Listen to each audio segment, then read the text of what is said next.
Hello, hello, happy Friday, everyone. Welcome. I am Meredith, and I am here with our message for August 4th, 2023. We're using Out of Hand Tarot for our message. We have the Sun in Leo. The Moon is in Pisces. Late in the day, it will shift into Aries. We've got our retrograde, Saturn, Pluto, Neptune, Venus. And we have gorgeous cards on the table. It feels like an advent calendar, doesn't it? Looking at these cards, when you turn them over, what's going to be there? All right. First card. We're tuning into the energy atmosphere, of course. Guidance, insight, and enlightenment for the day. And we start with the Nine of Cups. Wow. Hey, let's just start with our dreams coming true and fulfillment on deep levels. There it is. This is like turning over the sun as your first card. And the Nine of Cups, love this card.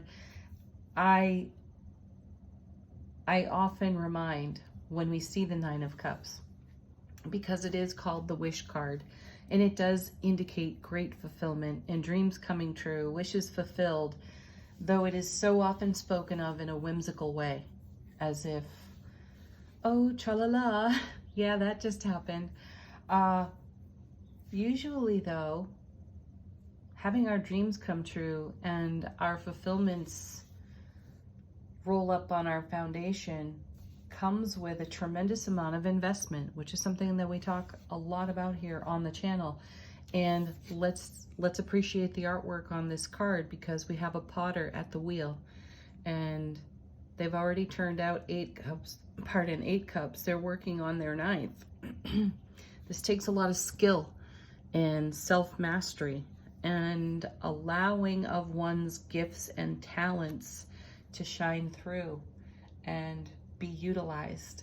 So the Nine of Cups for me is intuitively one of those congratulations cards, because you know what it takes, or what it has taken, to be in a space to receive all of the reward of everything you've invested in what means the very most to you. And here it is represented in the beautiful Nine of Cups. So congratulations, that's wonderful. Let's see what goes with it. The Magician, very nice, working your magic. Yeah, it takes a whole lot of magic and miracle and a whole lot of, what's that word again? Skill and talent. So this is us in conversation with the divine all on the Magician. So as above, so below. One of my decks, I believe it is the Light Seers Tarot. The star card in that deck is one of my most favorite, because I feel like it connects so beautifully. I love seeing the star come out with the Magician, because, you know, that just feels like divine feminine, divine masculine energy there. It is about putting our dreams and our wishes out there into the multiverse. And on the star card in that particular deck, Light Seers Tarot, you see a beautiful strand of white light energy coming from the heart and ascending into the heavens. Now, it could be seen the other way too, as that light energy coming into our heart to create the fulfillment. So this is what I'm feeling as I look at the Magician card sitting next to the Nine of Cups. This is a gorgeous conversation between ourselves and the divine all. We're tapping into our magic. We're tapping into the love light that we are, and we're moving that energy. We are working that kind of magic to bring the Nine of Cups fulfillment into our world. So as above, so below. What you put out there is how you will be met, and this will determine absolutely everything you create and the gifts you receive from how you show up. So excellent cards. Oh my word, look at that. There's the Empress. So this is the universe saying, well, you've got this Nine of Cups and there's still more. Remember those infomercials from like the 90s? But wait, there's more. Yeah, there it is in the Empress. Uh, you know, very pregnant. You can't be a little bit pregnant. This is firm. It's going to happen. So there's more to come, more to follow. And she's about to give birth to it. Now, do notice she's right there in the center of the reading. This is lovely Venus energy. I know Venus is in retrograde. Some people are panicking about that. So look into what a Venus retrograde really means for yourself and ask how you may make the very most of it. Check out your signs, check out your charts, find out where Venus lives in your chart and use that energy, because it's going to be very connected, or engage that energy because it will be very connected to how you continue to roll onward from this Nine of Cups and all the magic that you're making in the now, because it's going to absolutely produce more with the Empress. Do recall also, she is the mother of tarot. This is exceptional divine feminine energy. So it does represent receptivity. So we are in a space of receiving the reward of everything we have invested in our miraculous, magical, soulful selves. Next, we have the Three of Wands. And I'm caught by the calendar on the wall.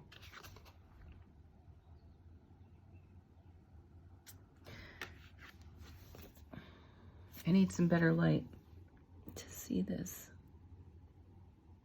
I can't quite tell if there's a date circled on that calendar.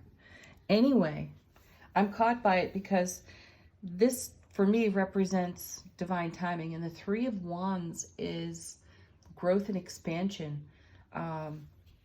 From the rewards that we receive and what we do with it, how we use our spiritual or engage our spiritual resources, and how we continue to invest. So we're in this great flow of receptivity, and we continue to manifest and work the magic and fulfill our promises to ourselves. My guides just gave me that one. They're stepping into the reading and offering, serving up their words. So how we keep our promises to ourselves and stay faithful and loyal to what we nurture in our hearts, because it is still producing more, and it is incoming, and it's incoming soon. That's the feeling that I have there. Next. Oh my gosh, look at that. Woo, I just broke out in goosebumps. Card witching. There's the Star card. Yes. I do so enjoy seeing the Magician and the Star come out in the same reading. And there it is. It's happening. Wow. So this is us keeping the faith. We're navigating by our stars. I really feel compelled to repeat. Check out your chart. See how these retrogrades are serving you. What's going on with Saturn, Pluto, Neptune, and Venus in your astrological chart? How is it assisting you in receiving the very things that are fulfilling out of your Nine of Cups? And how do you maximize that and expand upon that? Because we've got growth and expansion here in the Three of Wands. We're passionate, we're creative, and we can feel that there's more to come, and we're in alignment to receive it. My goodness, I'm going to card witch again right now. I'd love to see the Wheel of Fortune come out. That'd be fantastic. Let's take a look at what's going on the bottom of the deck. What's in the unseen? How is the universe supporting us in this dynamic flow of energy? Wow. 10 of Cups. So we've graduated from the 9 to the 10. This is tremendous fulfillment here on the 10. All 10s are about completion and fulfillment. New cycles begin when we see 10s. Though with the 10 of Cups, we are celebrating our happiness, our emotional happiness. It's the happy life, happy foundation, happy family. All things are good in all areas here. So look at what happens. See, there is more to come, right? Because here's the 9, now the 10. Here's the Empress giving birth to that extra cup, that one more cup, and then a whole new cycle calendar on the 3 of Wands starts again, and we're continuing to navigate our manifestation because we're continuing to work our miraculous magic. Next, we have the Hanged One. See, pausing for enlightenment, and I feel, my guides feel, pausing for an attitude of gratitude. I feel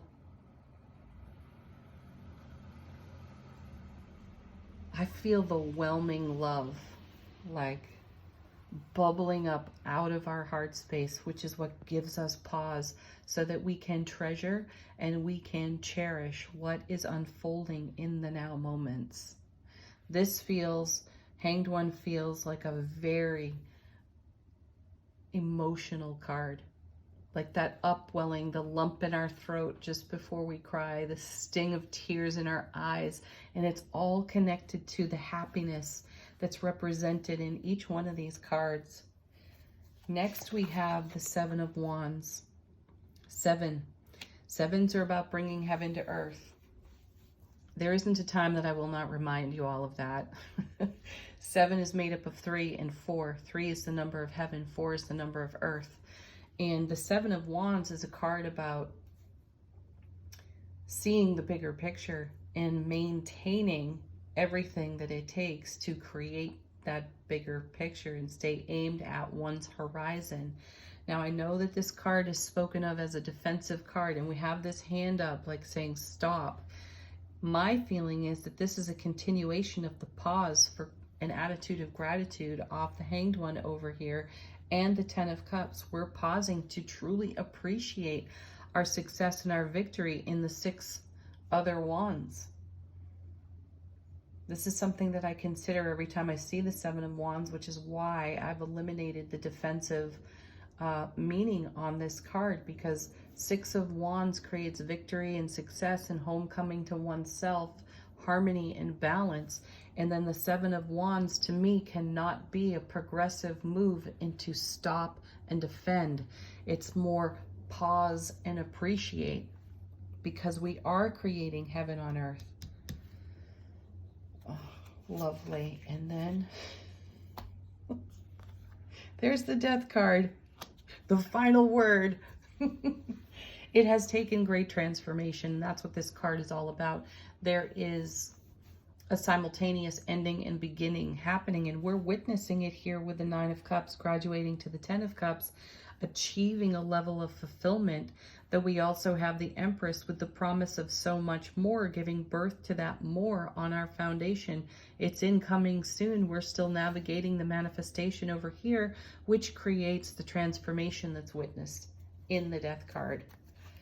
Fantastic. Celebrate the heck out of this energy atmosphere. Get the very most out of it for yourself. Bless yourself with taking a look at your chart and incorporating your strengths to be found here in these retrogrades. Leverage that energy on your now moments and keep on keeping on. Let's take a look at Angel Answers.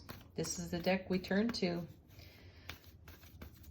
for confirmation, signs, serendipities, further messages from our own guides, angels, ancestors.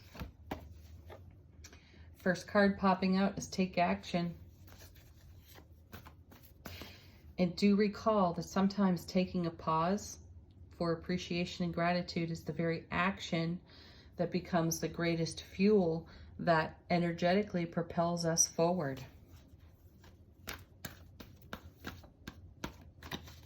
I'm reminded that when it looks like nothing's happening, everything's happening behind the scenes.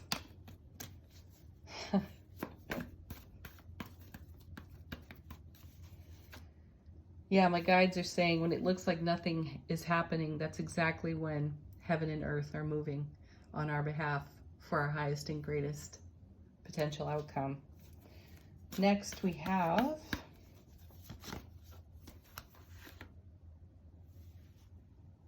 the no need to worry card. If ever there were a waste of energy, there it is, worrying. So if you find yourself there, you know what to do. Get back into the now moment. Put your hands over your heart, take a breath. Be here now. We have the romance card.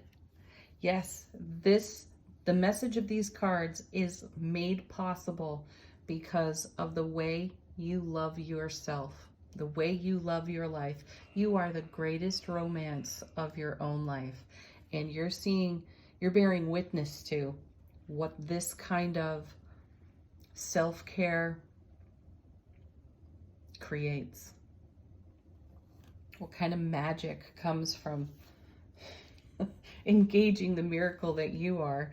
Next, we have our favorite, Big Happy Changes, one of our favorites, and trust. Trust that you are in co-creation with the divine all, romancing your life without any kind of worry, taking action on the love that you are and making heaven and earth move for you, within you. Oh, I still have goosebumps. All right, final word on the reading, beyond the death card. We have the Feminine Wisdom Oracle cards. How is our soulful presence informing our waking consciousness?